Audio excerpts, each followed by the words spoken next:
നമ്മളൊക്കെയും മരിച്ചുപോയവരുടെ ഖബർ വിശാലമാക്കി തരണേ അല്ലാന്ന് നിരന്തരമായി ദുആ ചെയ്യാറുണ്ടല്ലേ.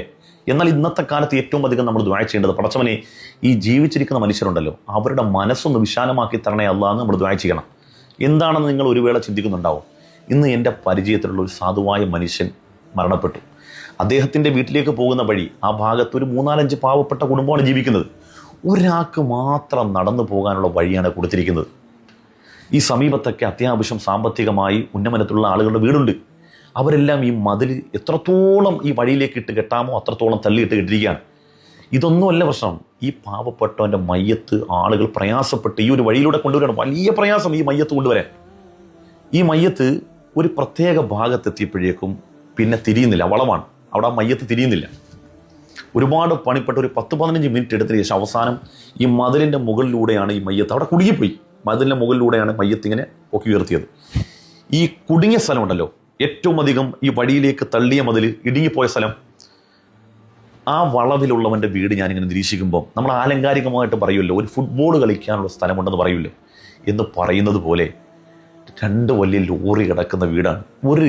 ഒരു ഇഞ്ച് ഭൂമി, ഒരു മുഴം ഭൂമി വിട്ടുകൊടുത്താൽ ഏതെല്ലാം മനുഷ്യർക്ക് സുഖമായിട്ട് നടന്നു പോകാം. എടാ, ജീവിച്ചിരിക്കുന്നവർക്ക് നടക്കാൻ നീ ഒന്നും വഴി കൊടുക്കുന്നില്ല. മരിച്ചു പോയവരുടെ ജനാസയെങ്കിലും കൊണ്ടുപോകാൻ ഈ സ്ഥലത്ത് കൊടുക്കുക. ഇതൊക്കെ എങ്ങോട്ട് കെട്ടിപ്പൂട്ടി കൊണ്ടുപോകാൻ പോവാണ്? ഇതെല്ലാം കഷത്ത് വെച്ച് ഇതിൻ്റെ ആധാരമായിട്ട് എവിടെ പോകാൻ പോണത്? ഈ മനുഷ്യന്മാർ എത്ര പേര് പ്രാകുന്നുണ്ടാകും?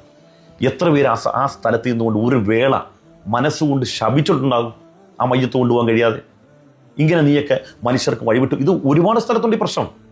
ഒരുപാട് സ്ഥലത്ത് ഇല്ലായ്മക്കാരൻ താമസിക്കുന്ന സ്ഥലത്ത് വഴിവിട്ട് 1 ഇഞ്ച് ഭൂമി വിട്ടു കൊടുക്കില്ല. എങ്ങനെ? സ്വന്തമായിട്ട് കോടിക്കണക്കിന് സ്വത്തുണ്ടായാലും കുടുംബപരമായിട്ട് എന്തെങ്കിലുമൊക്കെ ഓഹരി ഒരു 1/2 സെന്റ് ഭൂമിയെങ്കിലും വിട്ടുകിട്ടാൻ സാധ്യതയുണ്ടെങ്കിൽ അതിനുവേണ്ടി കലഹം ഉണ്ടാക്കി ഭിന്നിപ്പുണ്ടാക്കി കാലങ്ങളോളം മിണ്ടാൻ പരസ്പരം സലാം പറയാൻ നടക്കുന്ന അത്രയും ഇടുങ്ങിയ മനസ്സുള്ള ആളുകളാണ്. എന്നാൽ ഈ മനുഷ്യരാരും നിസ്കാരവും നോമ്പും ഹജ്ജും ഉംറയൊന്നും ഇല്ലാത്തവരൊന്നുമല്ല. എല്ലാം ഉള്ളവന്മാർ തന്നെ. ദീനൊന്നും ഒരു കുറവില്ല. പക്ഷേ വിട്ടുവീഴ്ചക്ക് അവരും തയ്യാറല്ല. തൻ്റെ മുതൽ ഒരു രൂപ മുതൽ നഷ്ടപ്പെടുന്നതിന് ആരും തയ്യാറാകത്തില്ല. അതാണ്. പിന്നെ എന്തിനാണ് ഈ ദീനുമായിട്ട് നടക്കുന്നത്? പിന്നെ നമ്മൾ എന്തിനാണ് ഇതുകൊണ്ട് ഈ മുസ്ലിമാണെന്ന് പറഞ്ഞ് നടക്കുന്നത്? ഒരു മുസൽമാൻ ഏറ്റവും അധികം വേണ്ടത് വിശാലമായ ഹൃദയമാണ്, വിട്ടുവീഴ്ച മനോഭാവമാണ്. ആർക്കാണെന്ന് പറഞ്ഞാലും ഇപ്പം നമ്മൾ എന്തെല്ലാം കെട്ടിക്കൂട്ടിയാലും ഇപ്പം വിട്ടുകൊടുക്കാൻ ആഗ്രഹമില്ലെങ്കിലും വിട്ടുകൊടുക്കാൻ ആഗ്രഹമുള്ളൊരു സമയം വരുമല്ലോ. ആ സമയം ഒന്ന് നേരത്തെ ആയാലും എത്ര ഗുണമായിരിക്കും. ആ സമയത്ത് പിന്നെ പറയേണ്ടി വരത്തില്ല. സ്വതക്ക, ഈ മരണമാസന്നമാകുന്ന സമയത്ത് നമ്മൾ പറയുന്നത്, പടച്ചവനെ ഞാൻ സ്വതക്ക ചെയ്യാം, ഫഅകുമിന സ്വാലിഹീൻ, ഞാനെങ്ങനെ സ്വാലിഹീങ്ങളിൽ പെടാമെന്ന് നമ്മൾ പറയും. ആ സമയത്ത് മനുഷ്യന്റെ മനോഭാവം എന്താ? ഇനി എനിക്കൊന്നും വേണ്ട, എല്ലാം വിട്ടുകൊടുത്തേക്കാന്നാ. എടാ, ഇത് ജീവിച്ചിരിക്കുമ്പോൾ ഈ മനോഭാവം ഉണ്ടെങ്കിലോ പിന്നെ നിനക്ക് അവിടെ സങ്കടം പറയേണ്ട കാര്യമില്ല. നീ സ്വാലിഹായില്ലേ? അവിടെ നീ സ്വാലിഹായി, പിന്നെ നിനക്ക് സങ്കടം വരത്തില്ല. നീ നല്ലവനാകേണ്ടത് മരണമാസന്നമാകുന്ന സമയത്തല്ല, അതിനു മുമ്പേ തന്നെ നിനക്കെല്ലാം വിട്ടുകൊടുക്കാനുള്ള മനോഭാവം ഉണ്ടെങ്കിൽ പിന്നെ നിനക്ക് എന്ത് പേടിക്കാനാണ്?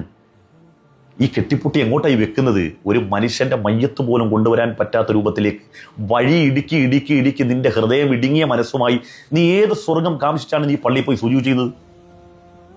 നിസ്കരിക്കാത്തവനും നിസ്കരിക്കുന്ന നീയും തമ്മിൽ എന്ത് വ്യത്യാസമാണ്? അതുകൊണ്ട് എൻ്റെ പ്രിയപ്പെട്ട സഹോദരങ്ങൾ, എന്നെ കേൾക്കുന്ന മനുഷ്യരോടാണ് പറയുന്നത്, നിങ്ങളുടെ ഹൃദയം വിശാലമാകണം. നിങ്ങളുടെ ഹൃദയം വിശാലമാകുമ്പോൾ നിങ്ങളുടെ പരിസരങ്ങളിൽ താമസിക്കുന്ന മനുഷ്യർക്ക് വീട്ടിലേക്ക് പോകാനുള്ള വഴികൾ വിശാലമാക്കി കൊടുക്കണം. ഇതൊന്നും കൊണ്ട് നമ്മൾ പോകില്ല. ആ സഞ്ചരിക്കാനുള്ള സ്വാതന്ത്ര്യം നമ്മൾ വിട്ടുകൊടുത്താൽ, അവൻ സന്തോഷത്തോടുകൂടി പോയാൽ, അവൻ്റെ യാത്ര സുഗമമായാൽ, അവൻ്റെ കാര്യങ്ങളെല്ലാം എളുപ്പമായാൽ, അത് നിങ്ങൾക്കൊരു പ്രാർത്ഥന പോലെ നിങ്ങൾക്ക് പരിണമിക്കും. അത് നിങ്ങൾക്ക് വലിയ സുഹൃതങ്ങളായി മാറും. മനുഷ്യരുടെ പ്രാക്ക് വാങ്ങരുത്. അതുകൊണ്ട് പറയാൻ എനിക്കിന്ന് വലിയ സങ്കടം തോന്നി. അതുകൊണ്ടാണ് എൻ്റെ ഈ വീഡിയോ ഒരു പക്ഷേ അയാൾ പോലും കാണുന്നുണ്ടാവും. നിങ്ങളുടെ മുറ്റത്ത് കിടക്കുന്ന ലോറി കണ്ട് ഞാൻ സങ്കടപ്പെട്ടു പോയി. ഒരു മുഴം അല്ലെങ്കിൽ ഒരു ചാൻ നിങ്ങൾ ഭൂമി വിട്ടുകൊടുത്താൽ ആ മയ്യത്തൊന്ന് തിരിഞ്ഞു പോകില്ലേ? അള്ളാഹു കാക്കട്ടെ.